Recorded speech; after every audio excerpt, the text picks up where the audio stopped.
One positive thing to come out of events from the last year was the increased focus on the role of the WEF, the World Economic Forum, that hosts the Davos conference, and the realization that this group of well-connected businessmen, billionaires, millionaires, corporate CEOs, activists, philanthropists, the incredible power that these people have developed, and the fact that they have taken it upon themselves to basically plan the direction of the world from the top down. That's a good thing, that people are starting to focus on where the real power lies. They're focusing on the oligarchs. I think there's also a problem in some of the framing of the way people are starting to talk about this new reality. I talked about this in video on neo-feudalism, that I think that's the best way to conceive of this new reality. It's the next stage of capitalism, from liberalism to neoliberalism to neo-feudalism, when capital accumulation turns into this phase where you have monopoly capitalism. You have this huge disparity between the growth of super wealthy oligarchs and basically peasantry that don't really own anything, that are wage slaves to these people, that increasingly work in more and more precarious work. There's less of a unified sort of industrial proletariat of the kind that Marx talked about at the time, but there is just this global mass of atomized individuals that are in this precarious position where they have to rent increasingly, and they have to turn more and more of their life into economically focused activity, whether that's turning their house into rented accommodation, or using the car for Uber or whatever. And you have this new means of economic exploitation where it's very much focused on rent. You have a rentier economy. You have most people becoming renters of accommodation, streaming services, subscription services. You've collection of data. You've all these sort of secondary ways that the oligarchs profit off our engagement with the system.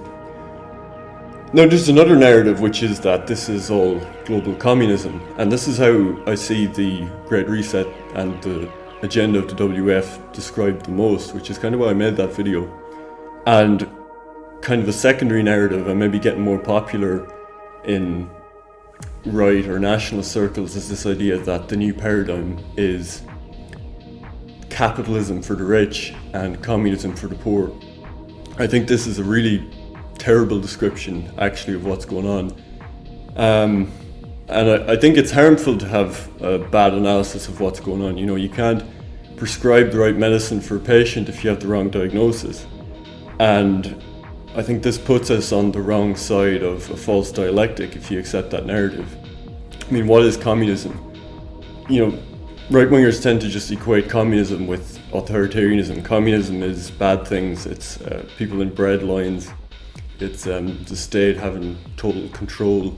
It's your telephone calls being spied on, someone representing the state checking your post. It's these kinds of things. But if you equate just communism or socialism with authoritarianism, the rest of your analysis isn't going to make a lot of sense. Communism is simply the collective ownership of the means of production, a classless society where the means of production are collectively owned. And the problem with this is to say that it's capitalism for the rich and communism for the poor is to let capitalism off the hook. It's to say that capitalism is one specific kind of capitalism. Maybe it's like 1950s style capitalism where there's nuclear families as the norm. Most people have steady industrial jobs or office jobs. They can raise a family on that. There's a free market, not too much poverty, not too much inequality, all these kinds of things.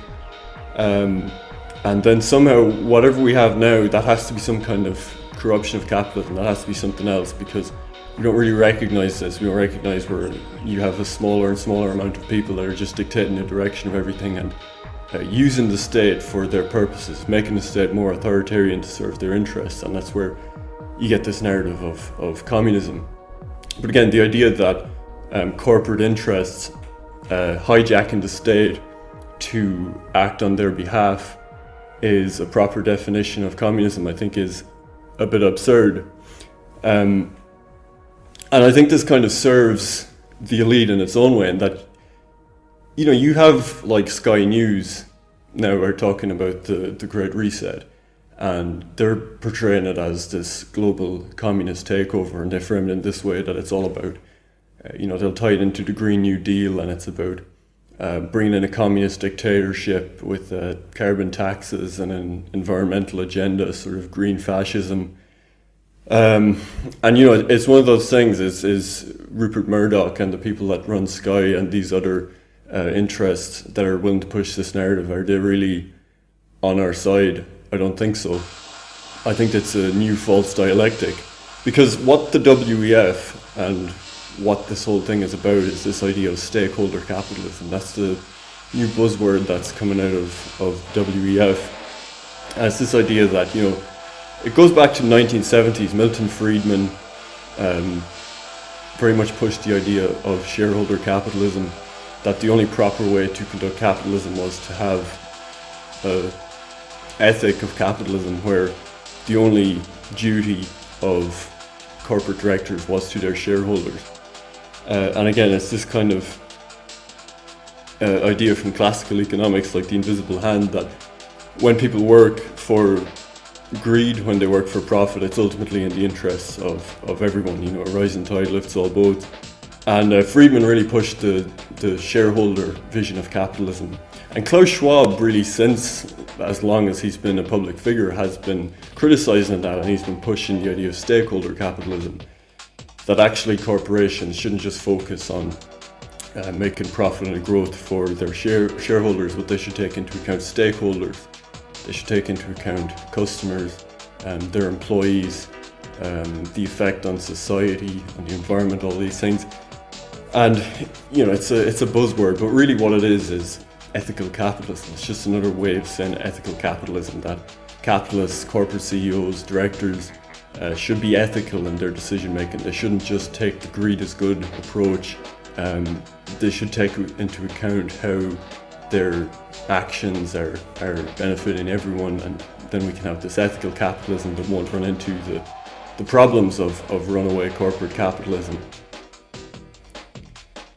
So the idea that this sort of conservative Rupert Murdoch narrative, that this is like green communism, you only have to look at who the affiliates are of the WEF, who's supporting this stuff. BP is a member, Saudi Aramco is a member, a lot of other oil companies.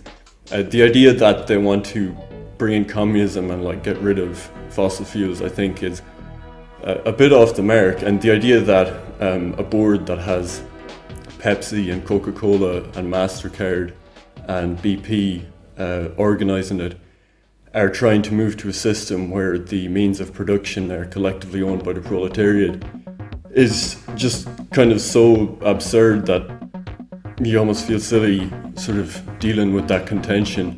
But then of course people will just sort of make up their own definition of communism, it's just authoritarianism, whatever. But this is the false dialectic, because there's actually, the WEF is both more and less sinister in different ways than people are presenting. But there's something that people are kind of overlooking in all this, which is that this idea of stakeholder capitalism, what's sinister about this is that, the state has always had a role in kind of regulating the excesses of capitalism, especially in the 20th century, trying to find some happy middle ground between giving people a decent standard of living, maintaining high wages, preventing excesses of poverty, unemployment. And there did seem to be this kind of happy medium in the mid-20th century after the Second World War. You had the popularity of Keynesian economics, social democracy, the growth of the welfare state after the Second World War. You had very high taxes on the wealthy. In the US, the marginal tax rate was up to 90% on the highest earners. And social democrats, the Bernie Sanders types, will look at that as kind of the golden age of capitalism. And it was this kind of stakeholder capitalism, I guess. There wasn't this runaway global corporations just gobbling up everything, and this mass of people that couldn't get on the ladder, that couldn't compete, that couldn't become capitalists themselves. But obviously what's happened since the 1980s, especially with the growth of neoliberalism, is there's been a shift in that, and there's been a shift more to focus on free market economics, privatization, deregulation, again, the shareholder capitalism, the greed is good mentality. And a lot of those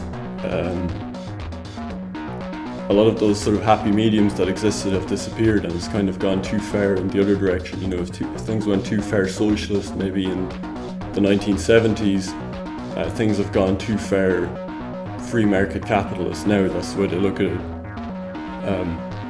And so, the state has always had a role in sort of mediating the excesses. Like one of the predictions Marx made about why capitalism would fall ultimately was that it would just continually lead to fall in wages until that would lead to collapse. And he probably underestimated the role that the welfare state would take. And this is like an analysis that structural Marxists make, like people like Poulantzas, Greek structural Marxists, and like Althusser, and these people, they say that, well, actually, the standard idea of the capitalist state as just being controlled by capitalists was kind of wrong. That's just controlled by greedy capitalists trying to gobble up resources. That was kind of wrong, that the state does have a certain independence, but it serves capital kind of implicitly or unknowingly, in that it does actually regulate the interests of the proletariat and the bourgeoisie, but it has this stabilizing effect because by controlling the worst excesses of capitalism and preventing too much inequality, too much poverty, provide minimum wage and these kinds of things, it stops a kind of revolutionary scenario coming into play where the proletariat are brought to such a low level that they're forced to revolt. So that the state, the welfare state, plays an important role in sustaining capitalist exploitation. So that was the sort of structural Marxist narrative. But I mean, what's happened with neoliberalism, and I think this is something that the elite class are recognizing, is, you have all of these, you have people now with obscene amounts of money. You have the Jeff Bezos, the Bill Gates of the world, and you have people that are coming into the world with nothing. You have generations that are worse off than their parents for the first time in a very long time, that are saddled with student debt, expensive house prices and rental prices and so on, that are struggling to get on the property market or to get a decent, secure job. And I think there's a recognition among the elites that they can't let this go too far. There has to be a certain stability or a certain social safety net that will keep the system stable. The elites obviously don't want big eruptions, big social eruptions. They don't want revolt. But what's happened is the state has withered away, and the state basically isn't really able to tax these people anymore. And one interesting clip that's gone around from one of these WEF forums is they have this economist there to talk the kind of things that they bring these people there for, sustainable capitalism or whatever. And he brings up the elephant in the room and he says, why isn't anyone here talking about tax avoidance? And you people, the people at the WEF forum, you're dodging like billions and billions of dollars in tax. And you're talking about how to solve these problems and how to fix these things, and you're talking about philanthropy, and you won't even pay your fair share in tax, which would solve most of these problems. This is my first time at Davos, and I find it quite a bewildering experience, to be honest. I mean, 1,500 private jets have flown in here to hear Sir David Attenborough speak about, how we're wrecking the planet. And I hear people talk in the language of participation and justice and equality and transparency. But then, almost no one raises the real issue of tax avoidance, right? And of the rich just not paying their fair share. It feels like I'm at a firefighters conference and no one's allowed to speak about water, right? there was only one panel, actually. Well, we've had two. You're the second of our panelists. There was only one panel. Let's go there. One panel hidden away in the media center that was actually about tax avoidance. Yeah. I was one of the 15 participants. So something needs to change here. I mean, 10 years ago, the World Economic Forum asked the question, what must industry do to prevent a broad social backlash? The answer is very simple. Just stop talking about philanthropy and start talking about taxes. Taxes. We need to, I mean, just 2 days ago, there was a billionaire in here, what's his name, Michael Dell. And he asked the question like, name me one country where a top marginal tax rate of 70% has actually worked. And, you know, I'm a historian. The United States, that's where it has actually worked. In the 1950s, during Republican President Eisenhower, you know, the war veteran, the top marginal tax rate in the US was 91% for people like Michael Dell. You know, the top estate tax for people like Michael Dell was more than 70%. I mean, this is not rocket science. I mean, we can talk for a very long time about all these stupid philanthropy schemes. We can invite Bono once more, but come on, we gotta be talking about taxes. Yes. That's it, taxes. All the rest is bullshit, in my opinion. Thank you. You know, these people like Bono that go to these things that dodge taxation and that have become so powerful in the case of like Apple and these companies that states basically aren't capable of taxing them because they're so global and international and they can use offshoring and so on. And, you know, God knows how much is stored in the offshore territories.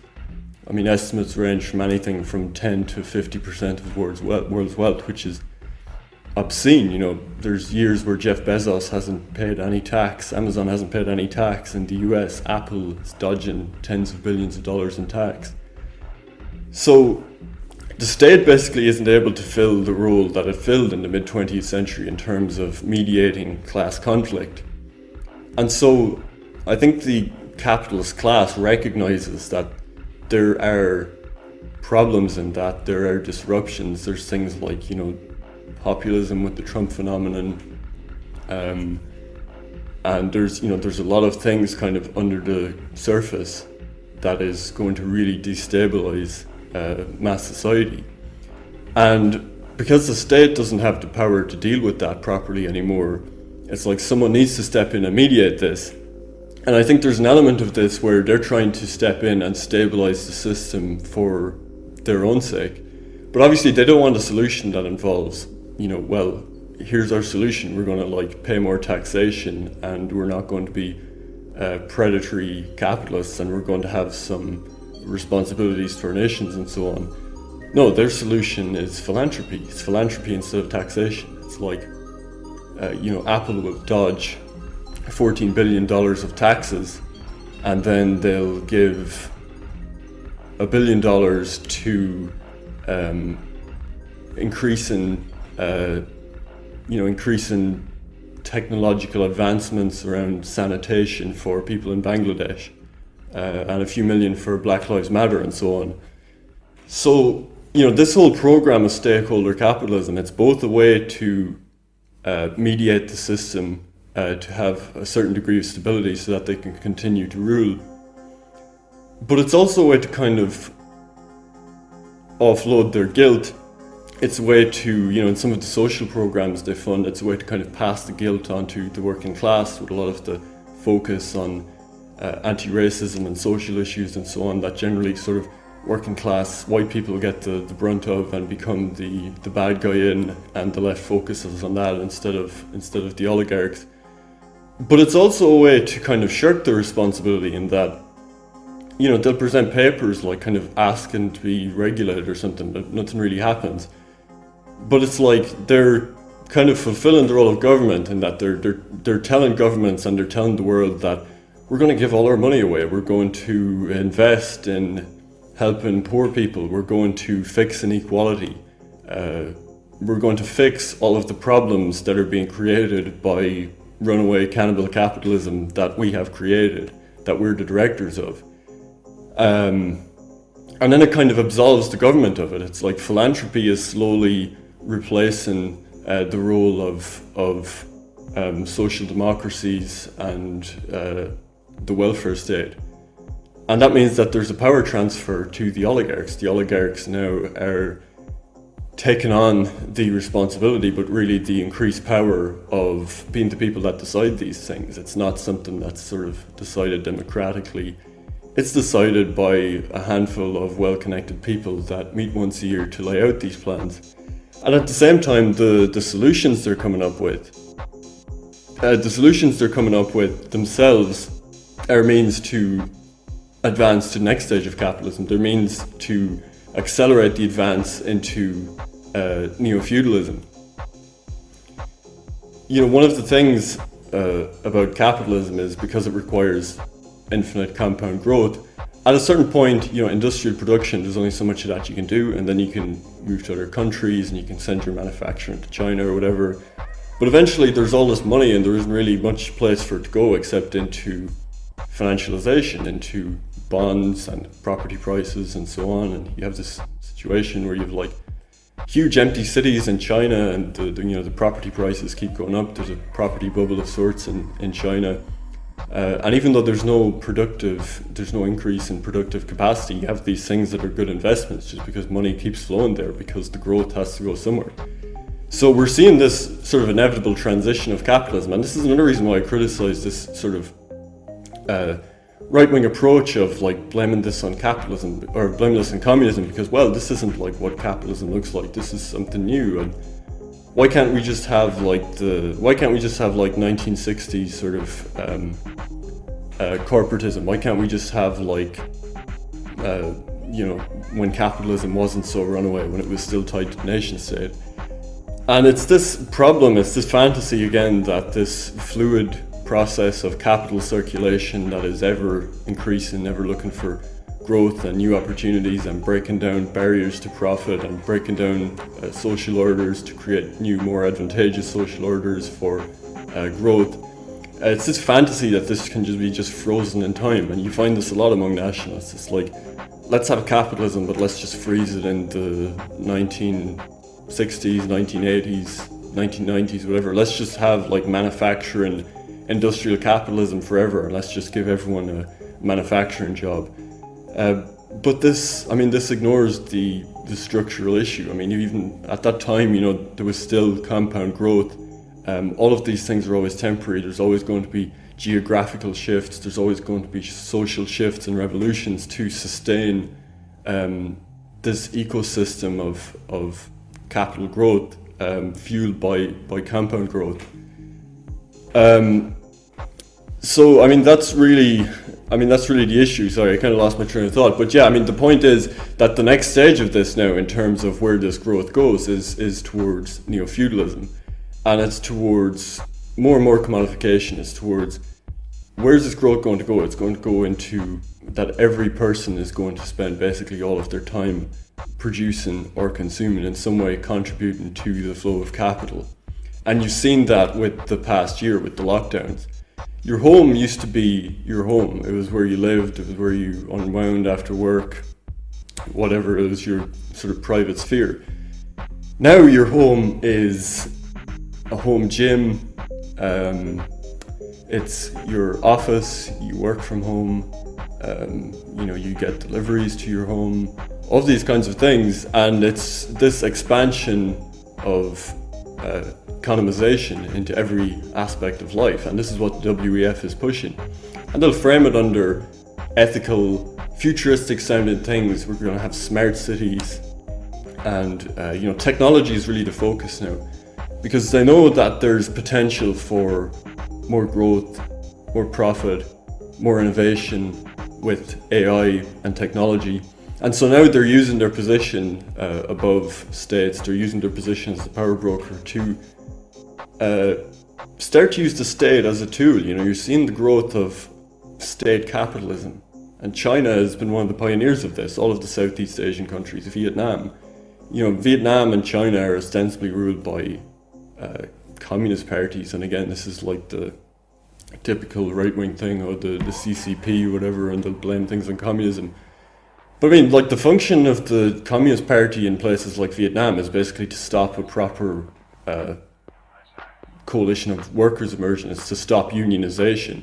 It's to have an authoritarian power broker that can allow companies like Samsung and Sony to come in and use workers for very cheap wages so that they can attract manufacturing, they can attract international capitalists. And you're seeing that state capitalism is becoming more of a thing as we move into the 21st century. A lot more very large companies like Huawei are basically state capitalist companies that were founded with innovation and research and funding and cheap loans from the state that they're a part of. And this capitalist class is going to make use of that, and they're going to make use of the state now in the West, especially in terms of furthering the AI arms race, in terms of research and development for AI, in terms of the rollout of smart cities, facial recognition, all of these kinds of things. But again, like I emphasize here, and I'm sure people will really disagree with this, but I really don't think that what's driving this is that the government wants absolute control. The government wants like 1984. The government wants complete totalitarian control. I mean, they do to an extent, but why? It's not because they want global communism, and they want to take away the capitalist freedom. It's like, no, they're doing this on behalf of the capitalist class. You know, to say that this is communism for the poor and capitalism for the rich, as if, you know, capitalism is like, or communism is when people don't own things, and capitalism is when everyone owns stuff. So because the poor now don't have stuff, they don't have capitalism. I mean, like, look at the way Marx talked about capitalism, and he wasn't talking about it in terms of everyone owning a share of the pie. He was talking about it in terms of people that own the means of production, the capitalists and the proletariat, and that the amount of capitalists would get smaller and smaller and would monopolize things, and that there would be just this dispossessed mass. So the ironic thing when people say that this is some completely new paradigm, and it's capitalism for the rich and communism for the poor, is like the process they're describing was like Marx's description of capitalism, which is kind of ironic. But we're going to see this. We're going to see all of these new technologies experimented with, smart cities. They're going to start making use of blockchain technology for themselves. And they're very consciously using the state to further their interests now. And when Klaus Schwab talks about stakeholder capitalism, he said quite clearly that the reason stakeholder capitalism is necessary is, he says, basically we have three choices now. He says we, you know, he says it as if he means like the global community or whatever. Really, he means the oligarchs that he represents. He says we have three choices. We can have shareholder capitalism, you know, neoliberalism of the 1980s, which he says is kind of off the table now because it's leading to runaway collapse and ecological crisis and all these kind of social upheavals that they can't really deal with if it's just this sort of uncoordinated free flow of capital. Or we can have more state intervention, which he also says is off the table, that we can have some kind of corporatism or state capitalism, the Chinese model, which is off the table because they don't want to be subservient to the state. You know, we can use the example of China and say, yes, they do want to use the state in terms of research and development and so on, as they always have, but they don't want a fully Chinese model in terms of, you know, in China, like if you're a billionaire and you start doing things that are harming China, China will very easily, you know, make you disappear and seize your assets and so on. Somewhat similar in Russia, you know, a lot of oligarchs had their wealth seized and assets seized by Putin when they weren't willing to play ball. They obviously don't want that because they're internationalist oligarchs that don't want to be subservient to anyone. And so Schwab says clearly that the reason we have to choose stakeholder capitalism is because the only options for us now is shareholder capitalism, the old paradigm, or the return of the state and the return of socialism. And they don't want either of those things. What they want is stakeholder capitalism, ethical capitalism, which is just a veneer on what's going on. You know, how can these corporations really be ethical? You know, Coca-Cola, that was like funding assassinations in South America with the help of the CIA, and these oil companies, just structurally in terms of what their intention is, in terms of the runaway growth that they're pursuing. I mean, they can't really be ethical on things like ecological problems or the proper way to organize a state, because they're international cosmopolitan capitalists.